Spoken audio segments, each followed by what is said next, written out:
এদিকে বাংলাদেশের সাবেক প্রধানমন্ত্রী ও বিএনপির চেয়ারপারসন বেগম খালেদা জিয়ার মৃত্যুতে গভীর শোক প্রকাশ করে প্রধানমন্ত্রী নরেন্দ্র মোদি বলেছেন, ভারত বাংলাদেশ সম্পর্কের ক্ষেত্রে খালেদা জিয়ার অবদান স্মরণীয় হয়ে থাকবে। মঙ্গলবার এক ফেসবুক পোস্টে তিনি এই শোক জানান। মোদি লেখেন, তার পরিবারের সদস্য এবং বাংলাদেশের জনগণের প্রতি আমাদের আন্তরিক সমবেদনা। সৃষ্টিকর্তা তার পরিবারকে এই ক্ষতি সহ্য করার ধৈর্য দান করুক। ভারতের প্রধানমন্ত্রী বলেন, প্রথম নারী প্রধানমন্ত্রী হিসেবে বাংলাদেশের উন্নয়ন এবং ভারত বাংলাদেশ সম্পর্কের ক্ষেত্রে তার গুরুত্বপূর্ণ অবদান চিরকাল স্মরণীয় হয়ে থাকবে। মোদি আরও বলেন, 2015 সালে ঢাকায় তার সঙ্গে আমার উষ্ণ সাক্ষাতের কথা আমি মনে করি। আমরা আশা করি তার দৃষ্টিভঙ্গি ও উত্তরাধিকার আমাদের পারস্পরিক অংশীদারত্বকে এগিয়ে নিয়ে যাবে।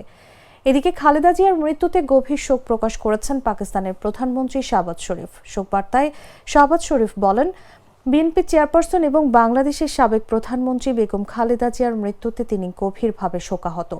তিনি আরও বলেন, বাংলাদেশের জন্য বেগম খালেদা জিয়া আজীবন অবদান রেখেছেন এবং দেশের প্রবৃদ্ধি ও উন্নয়নে তার বিশেষ ভূমিকা ছিল। শাহবাজ শরীফ উল্লেখ করেন, বেগম খালেদা জিয়া পাকিস্তানের একজন নিবেদিত বন্ধু ছিলেন। তিনি জানান, তার সরকার এবং পাকিস্তানের জনগণ এই দুঃখের মুহূর্তে বাংলাদেশের জনগণের পাশে রয়েছে।